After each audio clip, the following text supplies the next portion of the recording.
Alright everyone, so this is lesson 4, and in this one we're going to review dividing monomials. Simplify expressions involving the quotient of monomials.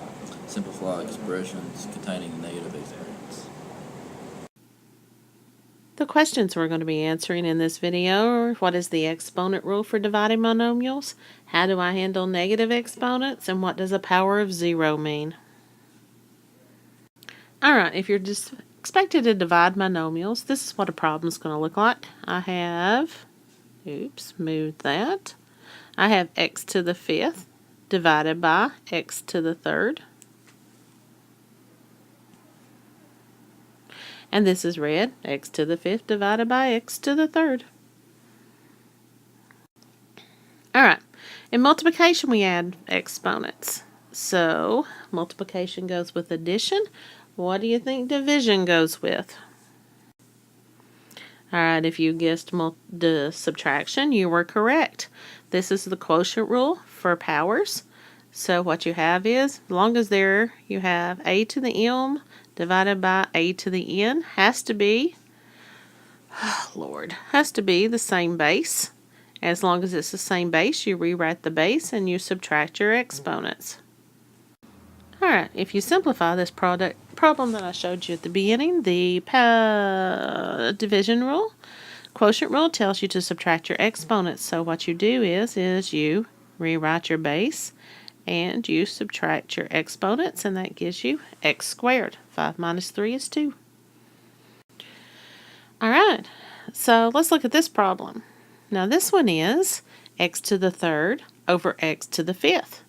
The higher exponent is on the bottom, but our power rule tells us if we take this and we rewrite our base, then we subtract our exponents, we're going to get x equals x to the negative 2. Alright, you're not allowed to have negative exponents. So, and this is something we're going to go into a little bit later, but this would actually, since it's x to the negative 2, we're not done here. But a little bit later in the video, I'm going to show you how to fix a negative exponent. Alright, I'm going to do a couple of examples for you, and then I'm going to have you try one on your own. So first of all, it's division, so we're going to use our division rule. So first of all, we rewrite our base and we subtract our exponents. And we rewrite our base and we subtract our exponents. So this is what our answer would look like right now. So let's go.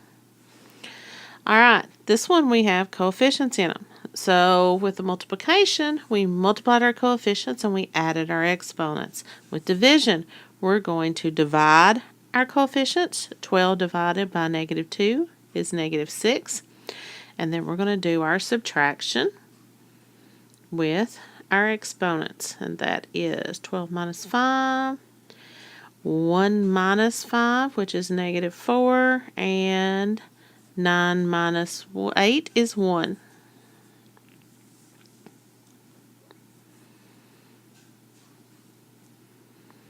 Alright, so you try this one and see what you come up with. So pause the video and give it a try. So restart when you're ready to check. Alright, here's what I got. Hopefully we got the same thing. Remember, negative divided by negative is positive, and 5 over 20 reduces down to 1/4, but I don't really need that 1 written there, so there's my answer.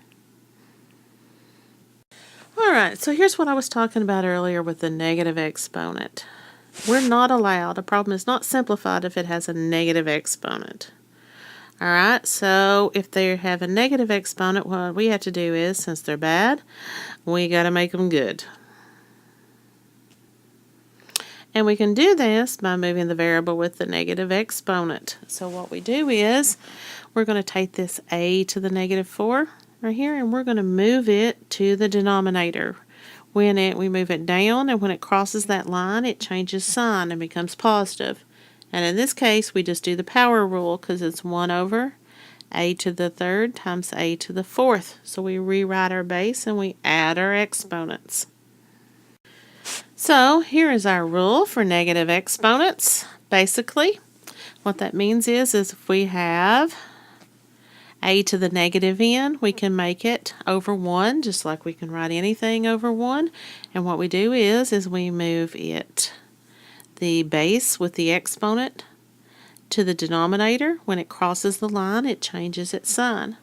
And if we have a base with a negative exponent in the denominator, all we do is we move it up across the line. When it crosses the line, it changes its sign.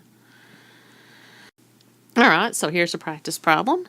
So basically, base x is there once, the base with the y is there once, but we have a negative exponent, so it's not simplified. So what we have to do is, y is fine where it's by itself, so we're going to take that x to the negative 4, and we're going to move it down to the denominator. We move the base, and once the exponent crosses the line, it changes its sign. And we can't leave the numerator up here blank, so we have a 1 there as a placeholder. Alright, here's another problem. And if you'll notice, we've got that bad old negative exponent. But let's simplify this and see if we still have a negative exponent before we have to move anything. Because remember, this is product. We're multiplying x to the negative 2 times x to the 5th. And all we do is rewrite the base and we add our exponents, and that gives us x to the 3rd. So all we had to do was our multiplication, and we're good. Alright, here's another practice problem from to do. It's just with our division. So now we'll see what happens when we have negative exponents. So first of all, negative coefficients, they're okay. So all you have to do is simplify.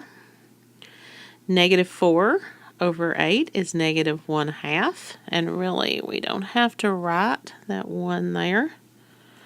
So, and let's see, we're going to do, with our x's, we rewrite our base, and it is 6 minus a negative 3. 6 minus a negative 3, minus makes it a plus, so it's x to the 9th. And right here, we do y2 minus 8, so it's y to the negative 6. But that negative exponent is not good, so what we have to do is we have to move that y. We have to move that y down to the denominator, and when this goes down and crosses the line, it changes its sign. So here's what this looks simplified. Alright, so why don't you try this one on your own and see what you come up with. So pause the video and start when you're ready. So pause your video now. So here's my answer. If you didn't get the same thing as me, make sure you ask me about it tomorrow.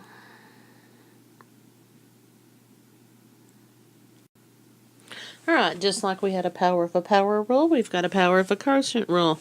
And all that means is if you have two bases and you're raising them to a power, you're going to distribute that power to each one of them. So let's see what happens when we...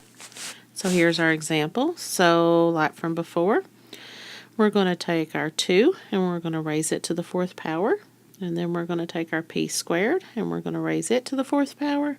And then we're going to distribute that 4th power to the denominator.